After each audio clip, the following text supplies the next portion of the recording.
Now, I'm fortunate enough to have mentors that I work with, like Tony Robbins and Jay Abraham, and people that I know that the world knows now. Listen, if I wasn't on Shark Tank, I would die to sit next to Barbara and Lori and Kevin and be able to call these people. I don't act like I'm too cool for school. I'm Matt Ebert, and I'm a firm believer in the champion's mindset. As founder and CEO of Crash Champions, I'm interested in talking to people who share the same mindset and find out what happens when you champion people. This is PodCrash.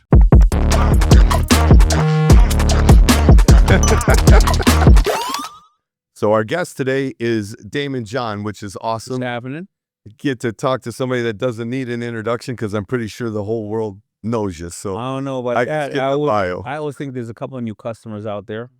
So if they don't know me, maybe I can convince them to check me out someday. You know, interesting, as I looked through the list of things you've done, nothing about it screams collision repair. So excited to have you working with us a little bit, but curious as to what appealed to you about working with us, because it isn't something that I would say is a natural fit on its surface. Yeah, but believe it or not, my first dream of having a business was buying crash cars from the auction and then, fixing them up and selling them. I didn't know that before today. That was what you're going to do first? Yeah, it was. And I looked at it as this. I looked at it as, first of all, if I bought it for $5 and put $5 into it and sold it for $20, but in between that time, I get to ride around in them. Oh, great. Yeah. Right? And so I have my own car until I ride around in them. And You then, drove the demo well, it would before you sold it. and at that time, what was really hot in my neighborhood? Sterlings were hot in my neighborhood. And the Jettas and the 190 Benders, I think that's what they were, right? But I realized quickly that to buy a crash car and then to the place that I was going to get the parts weren't going to be, or new parts and dealer parts. They were going to be, the homies grabbing stuff. And, I didn't feel like dealing with that element. Okay. Plus, then I tried to do them myself. Now, if anybody get to feel my hands are really, they feel like a baby's ass, because I don't like to work like that. I work really hard on keeping these things soft. So when I did start to work on a crash car, Your hands wouldn't have stayed like that at all. and I didn't like it, right? And so that's really the concept of doing something because you think money's going to be good and not liking it. And I was miserable at it, and I failed at it. I failed at it quickly. So I think, though, that that's not necessarily why, when I started to talk to you and your crew, that I said, there's something here. I like how you scale so quickly in regards to, and it's not an overnight success. It's something that you started in the 90s. Yep. You learn, you probably failed a million times, and then you still had the passion and drive for it. And then after circumstances presented themselves where you could scale, you would scale 20 years later. And that's what I thought was fascinating, how quick you were scaling, and the fact that you address a market like my wife and people like that and me who, they want to get comfortable about when they get into those incidences when they got to go down and and repair probably one of the most valuable things they have, one of the biggest assets they have. Yeah, I appreciate that. I'm really, really excited about it. Looking forward to it, by the way. Like, when you're looking for mentors, which I've constantly done always, you look for people that know what you don't know or come from experiences that you haven't, Yeah. because that's how you learn. So Absolutely. definitely excited about the future and things to come. Looking back on things that maybe we do have in common, even though totally different, is the humbleness of the beginnings. Like, Yeah. your story's pretty well known, and started, was it your second business selling hats on the street? My selling had the FUBU story. That was my 10th business. Traveling, all right. Right. I had a van business. I was selling super soakers at one point. I was selling all kind of things. So you kept trying them for a reason. So for me, as an example, the humble beginnings I was just in rural America, so I wasn't in the city, but rural America, I got tired of getting made fun of at school from the Kmart imitation Nikes my mom would put me in. So I wanted to go make money to buy my own clothes that at least wouldn't get me beat up. So there was always a drive of, not wanting to live that type of experience forever, where, the answer was no because we couldn't afford it or couldn't Right. do it. Was that what drove you on the entrepreneur thing, or was it just different? No, well, what drove me was I think that all of us are born thinking like entrepreneurs. All kids are born that, and then you got your people around you that may say it's too hard or don't do it, or loved ones that tell you they could have grown up in a different time where you can have one parent at home and another parent, working, and they say that's not what success is. Go to school, and they try to protect you, and then they train you to not think like an entrepreneur. Right, but I have parents who taught me to think like an entrepreneur. My mother and my father came over here from Trinidad. He was 16 years old, swept up the streets, and made no money to bring his other 6 siblings over here from Trinidad. Okay. So I was always taught to think like an entrepreneur. So when my parents would get divorced and I never would see or speak to my father ever again, I decided, and I was only a child, I started working at 10. Handing out flyers. Or buildings, or then I was running BX cable in the middle of the Bronx in the middle of the winter as a little apprentice electrician, but I always thought that it was my responsibility to help take care of my mother. I didn't wanna see my mother work that hard. So I started working since I was a young kid, and then, I grew up in Hollis, Queens, and in Hollis, Queens, this small little square 5 miles, everybody came from there. LL Cool J, Run DMC, Salt and Pepper, Tribe Called Quest, Fat Boys, Nas, no, not Nas, Nas is the other part of Queens, That's an but amazing Lost friend. Boys, 50 Cents, all of them. Yeah. And so it was split, in regards to entrepreneurs. If you think about Queens, and this one area of Queens is the highest population of African American homes in the entire country. They're very entrepreneurial. But at the same time, when crack had devastated all our neighborhoods, you had a high level of drug dealers over there that were really well known. So all I saw was entrepreneurs. But when I saw Run DMC driving down the street, it was weird. I wanted to be a rapper, but I couldn't be a rapper. I was more fascinated by Russell Simmons, who was driving behind him, and I wanted to be like them, and that's what really started me down my entrepreneurial path. And it's odd that I was on the first Raising Hell tour, and it was me and another kid who said he's gonna be the biggest video director, another kid said he's gonna be the biggest DJ, and another kid said he's gonna be the biggest drug dealer. We were all about 16 years old. One of them became Hype Williams. I said I was gonna be the biggest in fashion. I hit. Yeah. My other friend unfortunately just passed a little while ago, named Irv Gotti, who started Murder Inc. And the other kid said he's gonna be the biggest drug dealer. Hype wrote the movie Belly about him, and he just got out of jail. We all hit the pinnacle of who we They all wanted hit to their be. goals, huh? So we was always thinking like entrepreneurs. Yeah. That's awesome, and a blessing in parents that encourage the risk too. I think, you said it, and I think seems like it's meant from a good place because I have young kids, so I think about that now. Like, you wanna protect them, right? But that doesn't necessarily do them favors. It's that you wanna encourage them to take the risk because Yeah. that's how they're gonna accomplish things. Yeah, I mean, today the good thing about our kids is they could take a risk online with an idea they have at home, open a Shopify account and get to work, and start Yeah. building a community if they can. Yeah, that's the technology and things today. Yeah, it definitely gives abundance of opportunities, right? Challenges truly shape us. Challenges are a lot of times I tried in my business life for a long time hoping to get rid of the struggle or wanting the struggle over to the challenges to go away. Yeah. Now I've since switched on that, and I've learned that that's where the opportunity is. Like, Yeah. that's where the real wins come, Yeah, yeah. is when you learn to overcome those challenges. So you've spoken pretty honestly or openly about dyslexia, for example. So there's a challenge, that you had. How did you adapt because of that, like your learning style? Well, I didn't know I was dyslexic till two-way pagers came out. Okay. Because prior to that, who would ever see my writing? Right. My mother, my teacher, maybe a girlfriend, and I always joke, but maybe that's why my girlfriends left me because every time I wrote them a love note, they didn't know what the hell I was saying, so they left me, right? When two-way pages and communicating through technology came out, that's when I realized I was dyslexic because I was now sending emails and people, and they were going, "The hell are you talking about?" So that being said, I didn't know that I was dyslexic when I was in school. We weren't diagnosed that living in black and brown communities, and the technology wasn't out to teach the teachers that. So what I realized later on in life is that when I would read something in a book, if I really was fascinated and I would read the book several times because I didn't know if I absorbed the information the right way, or if it was something I physically actually could do, I'd go out and actually try to do it. Okay. Because I didn't know if I absorbed the information the right way. I'd go, "Wait a minute, maybe this works like this," and I'd go out and try it. And I think that ability to go out and say, "I'm gonna try something," which I failed most of the time at, was that kinda like Nike "just do it" attitude. I think that helped me with you know, this mentality of failing in public and not having a problem with it. That makes sense. I Yeah, I wondered if, it helped you then today, you know, take Shark Tank, for example. You've got a limited time to process a lot of information.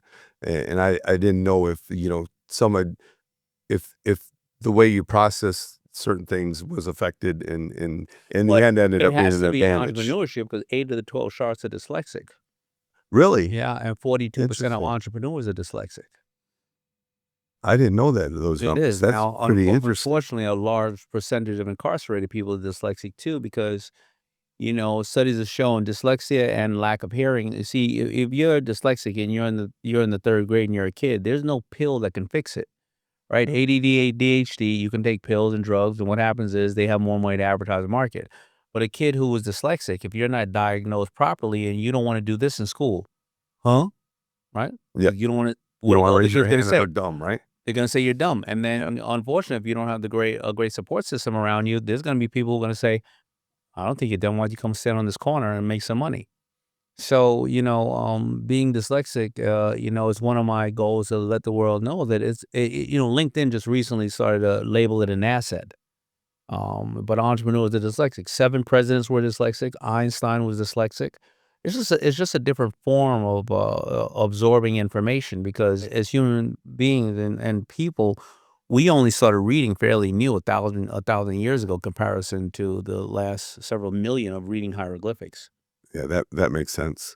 Those numbers though are pretty amazing to me because I didn't realize it was that common. Yeah, Like, you got me, Kevin, Barbara, Richard Branson, Rohan.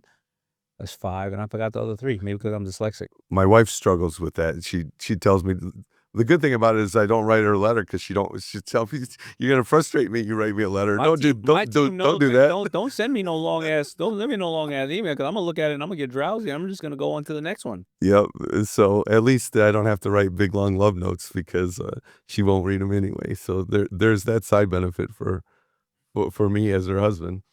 So you know, obviously then want to ask some business lessons if I could. Looking back, you know, um with success in the rearview mirror a little bit, any kind of key things that is there like one or two that you think are key and crucial? I think learning the business from the bottom up yourself, if you don't or if I don't invest in somebody who had learned the business and put in the hard work and become a partner with them, right? Then I need to put in the hard work and learn the business from the beginning. Yeah. Yeah, like even today, my staff always looks at me and says, "Why are we doing these stupid little things?" But I need to process it from a very organic side.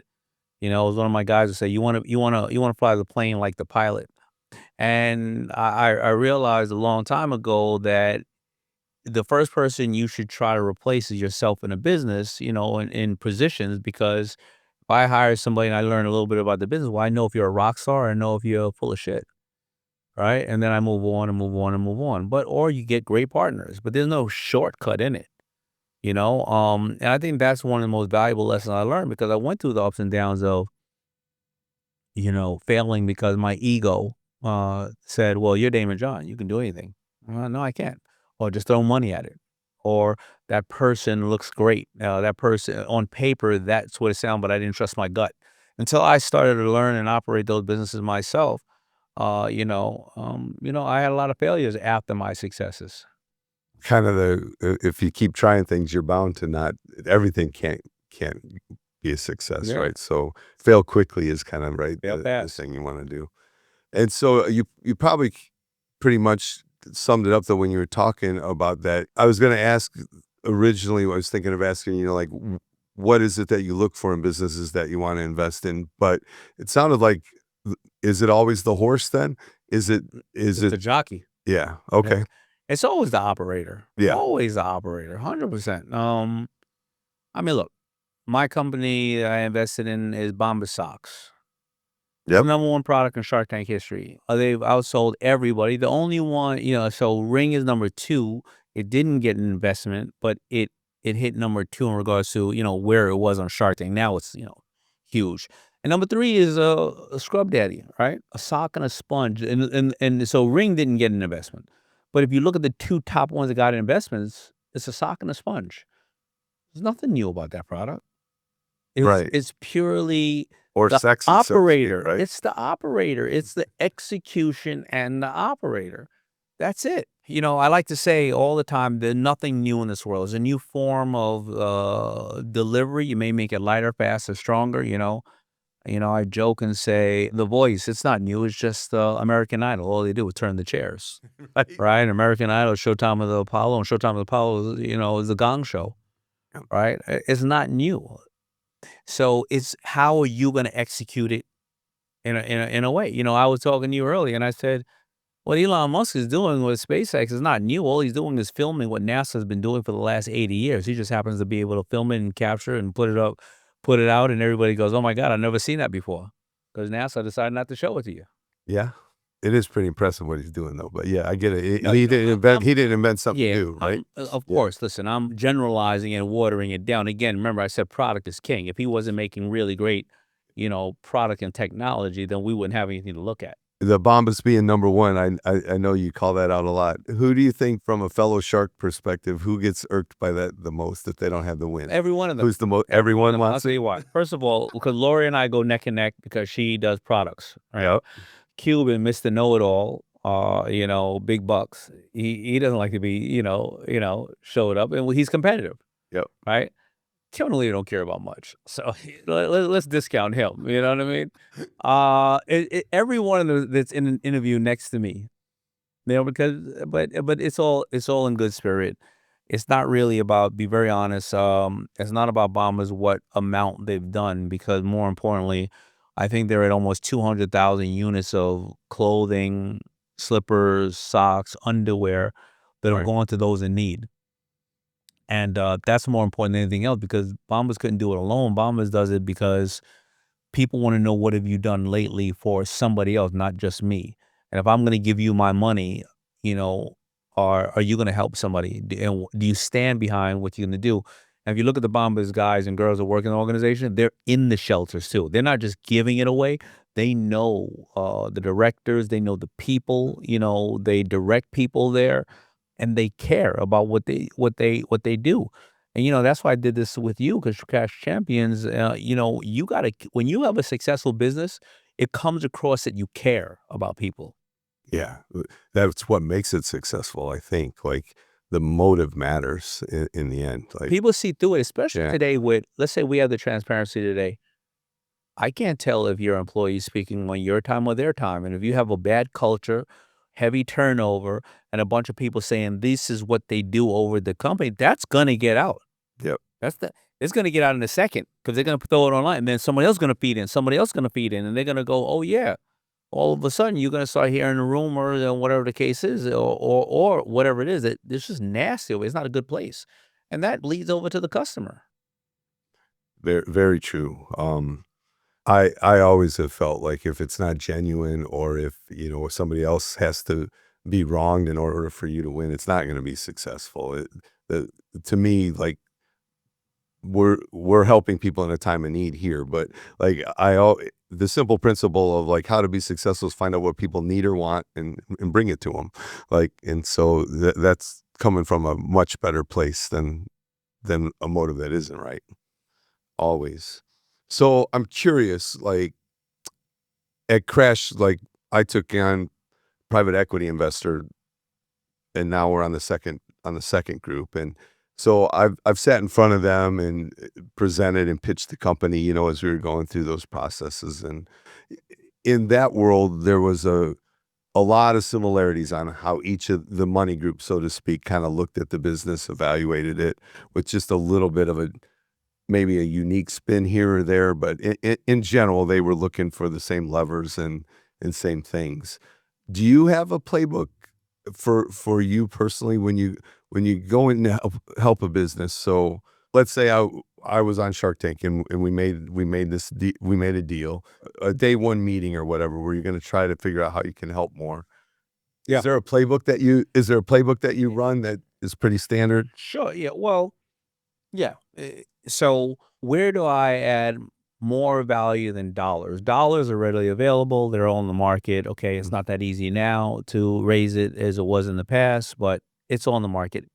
You want me to come in at a dollar value and that's the only thing I add into it? I'm not going to do it. Why? Well, because now you want me to come in and be on the board or advise, and I got to watch over it. If I don't want to deal with it and roll up my sleeves, then I'm going to send my money over the market. They're not going to wake up Steve Jobs from the dead. They're not going to ask me to fix the computer. I make money or I lose money. I invest in whatever it is, nickel or infrastructure or solar. So I don't need to get up for that. So if I'm going to get up and put myself to work, I don't want to 1x my money. I want to 10, 20, 100x my money. Where can I add value? Well, my value is very clear. It's either my IP or can I take whatever it is and add and basically get 10 to 20 million dollars worth of advertising, marketing, and eyeballs to it that you wouldn't have to pay for. Okay. And how do you do that? Well, you do it by loaning and borrowing other people's IPs, doing collaborations with, in this case, it would probably be, car companies or, paint companies or, OEMs or something like that, or celebrities or somebody like that. And how do you do that and save that money? Because that could be the black hole. Branding and marketing is something that you have to get out your market. Everybody has a widget to sell, but how do you uniquely position it? I also look at the companies and say, if I was a founder, why me, why now, and why this? And I got to find original ways to be able to communicate that publicly to people. So that's where I look at it. Now, there could be, business is pretty simple, right? You increase sales, you reduce costs. Can I reduce your cost on other things instead? Yeah. Can I reduce your costs on inventory, license it out, and have somebody else take the burden and the finance? So I look at those type of things and see where do I add value. If I don't add value, I think I'm doing a disservice. If I think it's just money, I think I'm doing a disservice to not only myself because it's time and energy that I won't get a huge return on, but I'm also doing a disservice to you because I'm one more partner that you have that can't add any strategic value to you. Interesting. One of the things that impresses me about what you've accomplished is the broadness and the diversity, so to speak, of your audience. I don't know Yeah. how better way to say it. So, I, for all these years, you want to meet people and get known and stuff, but it's been very focused on just my industry. Yeah. Outside of the industry, for me, coming up didn't matter. Now, as the company's gotten bigger, I see value in the broadness of a broader audience. And so, did that come naturally to you, or did you find it easy? Because again, like for me, it's a whole new learning curve because I knew how to go and build relationships in the car world, Mhm. but the broader audience wasn't necessary for business up until recently. Well, remember, I've been in the public eye to some level for going on now 35 years. Um, on a large level, I've been in the public eye for 30 years. And when I got into it, Full hat to you. 95, well, from Yeah. 95 to 2000, I wanted to only be known in the hip hop market, Okay. right? Because that was my audience, right? Then I decided I wanted to be known in the market in regards to a business person, but apparel. Because I was then looking to expand my portfolio to acquire other apparel brands. And then in '06, '07, I started getting known for being a business person and then Shark Tank. Okay. So it wasn't on purpose because when I went on a Shark Tank, because I have a lot of celebrity friends, I never wanted to really be kinda like a pop culture person because I knew that you don't have any privacy, so I went into the show Shark Tank thinking that Shark Tank was gonna be a business show, and I was gonna be like, I don't wanna date myself, but like Walter Cronkite. He can walk down the street and not have a problem. I don't even know if he's still alive, but somebody like that. Household name. I didn't Right. think it was going to be loved by children and loved by so many people, so I just didn't expect it, to be very honest, you know? So you weren't shooting for it. I wasn't shooting for it. I wanted to be almost like a Wow. news broadcaster. And you don't see people screaming over, not that they scream over me, but it's a little bit more because I'm in your living room, not on a, hey, this is the news and this is financially what happened with the market today. You know what I mean? And so it just became a little bit more than I expected. But at the end of the day, unlike a rapper or a singer where everybody thinks they can sing and they sing in front of you, the people come up to me, they just wanna improve their lives. They just wanna find a way to kinda invest in the American dream and feed their family, so it's still a blessing and an honor, you know? Very good. Do you have one tip for people that are interested in broadening their relationships or their circle, or um, is there any advice that you would give them? I know with social media, like you try to get a lot of people try to get something to go viral, things like that, but Yeah. that's kind of like I don't know if that's necessarily it can come and go, right? Just like that. That doesn't Okay. necessarily make it a great foundation. And I know there's probably no magic. That's not what I'm looking for. I'm just is there anything that comes to mind that you would encourage? Yeah, you gotta be consistent, right? So go and look at people that you wanna mimic and be like, Uh-huh. and look at their habits. Go out and try to find as many mentors as you can, but it's more important when you think about this, what's in it for the mentor? Walking up to people who don't need you. Walking up to them and approaching people who don't need you, who are way more successful than you, how can you be of service to them? I give the example a lot of times, if you want Daymond John to mentor you, what are you gonna pay me? I have to find a way that I am, really like I think I'm gonna learn from you. But if you're a kid right now, you want me to mentor you. Well, maybe because I used to be on the Petco board and I like to save furry friends, maybe you say, "Hey, I'm gonna donate 5 hours a week at the ASPCA on your behalf. Can you speak to me for 1 hour a month?" Okay. Nobody's saying that to me. You know what everybody's saying to me? "Hey, man, why don't you, mentor me, homie?" Well, that line has 10,000 people on it. Find ways to be of service to somebody, because, you can't get mentored until you understand how to be of service, right? Also, you still, and these are all things that we all know. You still got to be yourself. Listen, I have like on one of my platforms, I got 1.5 million followers, right? It's been the same 1.5 or 1.4 for the last 5 years. They don't fluctuate. I know other people who never really done a business. They show themselves on jets all the time and they got 20 million followers. I don't need that 20 million followers. I Doesn't look at make the it a quality follower, so to speak. I look at the 1.5 as this. And whenever I send out any kind of communication, I send it out to 7 different people that I talk to. That's it. And it keeps me consistent, right? One, Hmm. I send out that communication. What would I say if God was watching? The next Okay. one, what would I say that my family would feel good about? The next one, what would I say about my team, my employees? I don't need my team in the street and somebody saying to them, "You work for that asshole," right? The next one is, what would I say to an inspiring young little kid, black, brown, white, whatever, who wants to be Daymond John? And how do you become the American dream, right? Who, if you have nothing or you have everything. Another one, whoever is currently investing in me, like ABC, NBC, CNBC, MGM, and I'm representing an extension of their brand. And all like Chase, all the other brands. Another one is the people who want to do business with me, and I want you to know where I stand because if you don't agree on what I'm saying here, don't do business with me. Yeah. And I keep it like that. I don't keep it with somebody else I want to impress over somebody I don't know that I want to impress. It doesn't matter to me. I can go to sleep with myself at night with that. Great advice. A little bit similar but different context. But when my team and I are talking and we're planning like if whatever we're doing or talking about or working on, if it were on the cover of the New York Times tomorrow, would we be proud or like because you want to be able to be proud of it, right? Like whatever you're up to. If it were tomorrow's headline, is it gonna read well? That's how it be. Yeah, exactly. Yeah. So I'm curious about mentorship because for me, I've always sought out mentors to learn whatever I'm struggling with or working on. A lot of times mentors come through books or now, podcasts or YouTubes or whatever. So a lot of it isn't you can get mentorship without even getting to know them personally.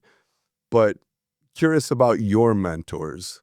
Any mentors that made a huge impact on you? Yeah, plenty. My mother, of course, the first teacher who said, "You're a bright kid, and why don't you go and take this thing called co-op," which meant that I can go to school one week and go and and then go to work another week and get a credit for it. She didn't know I was dyslexic, but she knew there was something there that I could build off of. A guy that I swept up his candy store for years, like two years. There was no thing called internship. I swept it up for candy, but he operated a business, like the people that, that you work with, Crash Champions. You operate a business in 20 years, 30 years in a neighborhood, you deal with the same exact problems that Jeff Bezos deals with. Changing technology, employees coming and going, competition, gas, all kind of inventory, right? And then my stepfather happened to come in my life. I was 16 years old. He happens to be of the Jewish faith. And his brother was a lead attorney fighting over here for Mandela's freedom from the United States side. And, he happened to be Jewish, and he told me 2 things: "Son, be pro-black, never anti anything else, and never become the thing you're fighting against." And I realized at that point that, people are people. There's a lot of people out there that don't have the issues that we think. We get to see the nasty, the 5%, the 10% of the nasty people. And most likely, more of us, we have more in common than we have apart. And that allowed me Doesn't to make the headlines though, right? Huh? Yeah, it doesn't make the headlines though. That's why I was Yeah, and it allowed me to walk in the room and feel like a man. And, I need, you may have said, well, I don't have a great education. I may be, I didn't come from money. I may be of this color. That wasn't my problem when I walked in the room. My problem was either did I add value when I walked in that room?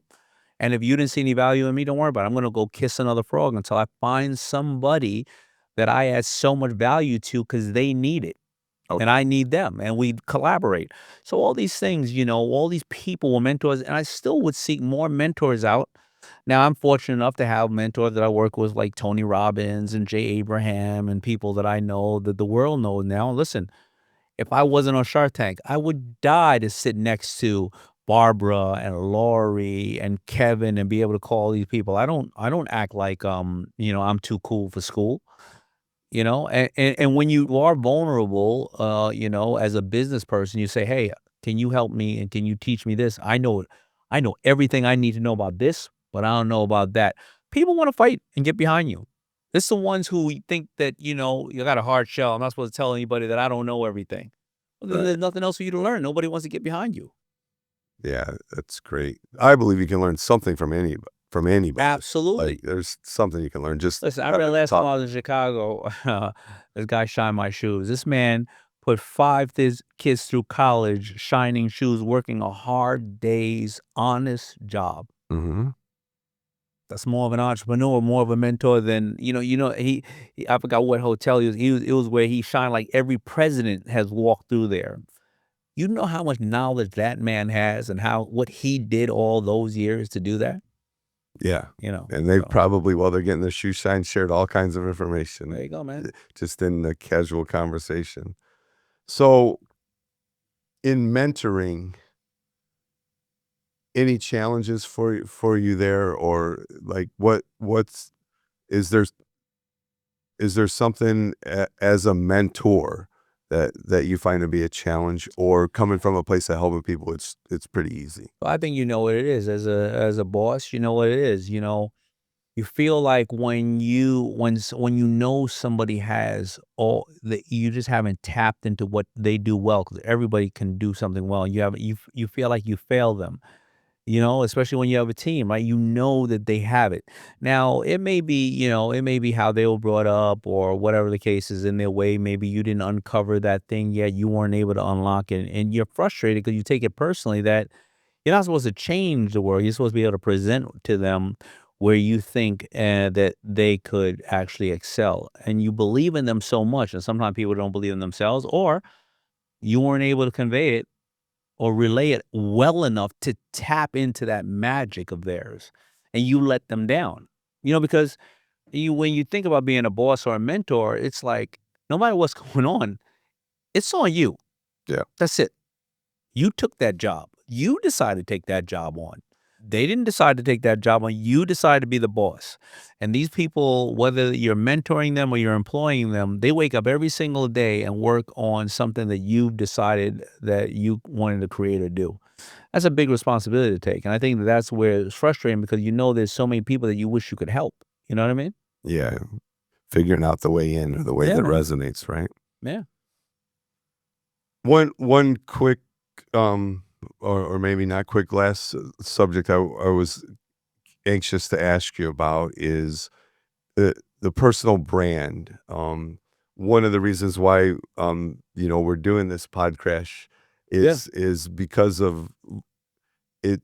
It appears that, from what I can see, that the personal brand, like me being the founder and the CEO of the company, like I can draw attention to needs of the industry and draw attention to what we can accomplish as a company.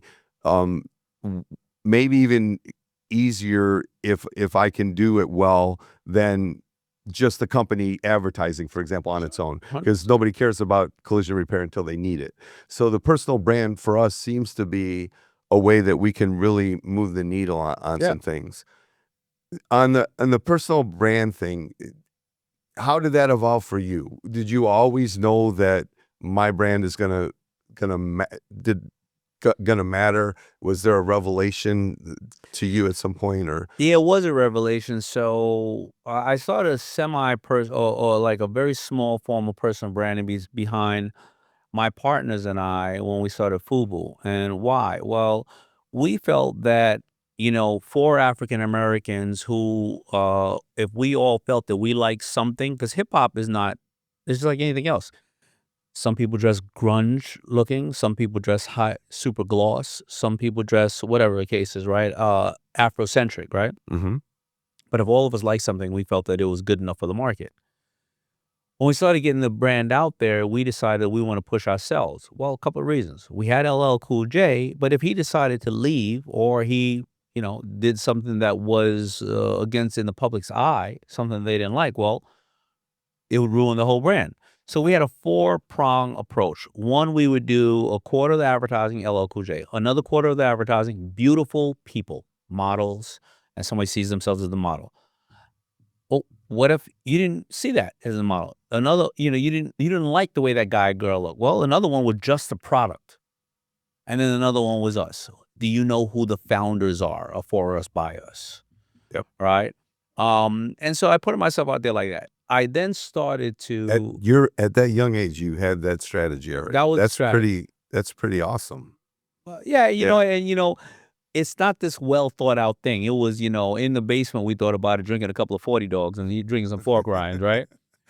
Solve Then, some of the world's major problems. yeah, sorry. And then I started work with like the Kardashians. I helped brand them for their first couple of years on the show. If you ever notice, if you ever see season 1, 2, and 3, I went around to everybody in town and I said, "Hey, for $75,000, I can get them to wear your entire clothing brand." And everybody said, "Oh, we don't know who these people are. They're not gonna be." I'm telling you, I said, "These girls are gonna be hot." I couldn't get them. I couldn't get anybody. Okay. So I put my own brand, Coogee, on them. You'll see the Kardashians all wearing Coogee the first 3 years. But I started brand them. I started work with Pitbull. I started work with Lennox Lewis. So many other brands and people I work with. But all of a sudden, I started to realize that I'm going in to do deals with them, and I'm with them. And people are talking to them more than they're talking to me. I'm their partner, or I'm helping them out. And I realized that their brand was entering the room before they were entering the room.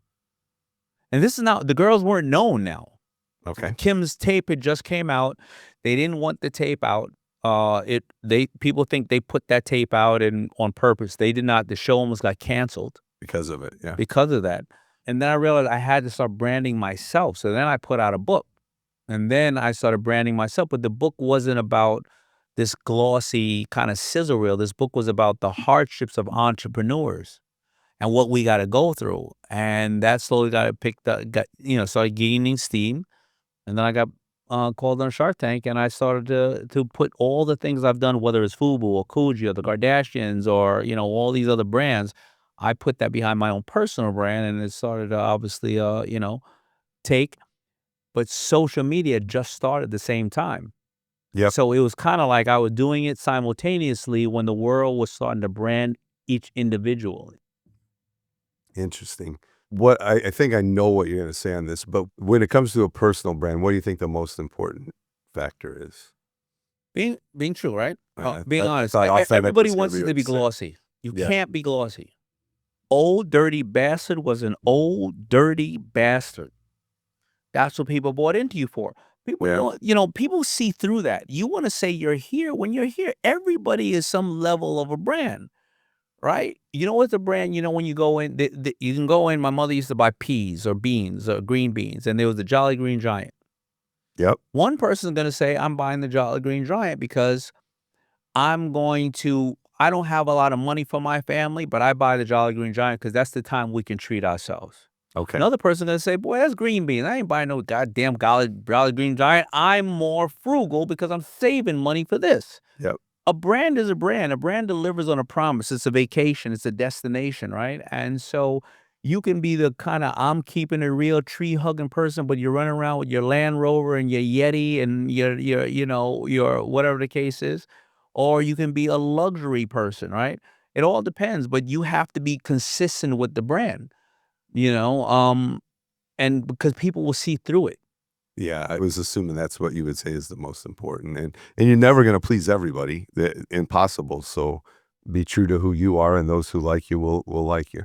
Yeah, Yeah. be exactly true to who you are. You're right about that. All right. So this is new, this PodCrash thing. So thank you for breaking it in for us. We got this cool way we're going to try to end it. All right. We're going to call it the Crash Course, and it's an acronym, Crash, in as short way as you can express it. So in the Crash Course, what would you say the C is? Challenges that shaped your journey. Challenges that shaped my journey was, being the man of the house at a very young age, not knowing what I didn't know. Financial intelligence or the lack of. Mm-hmm. I think those are the biggest challenges. Thank you. Risk, for the R, risk you took that paid off. Risks I took that paid off was, turning my house into a factory and sleeping next to sleeping bags while I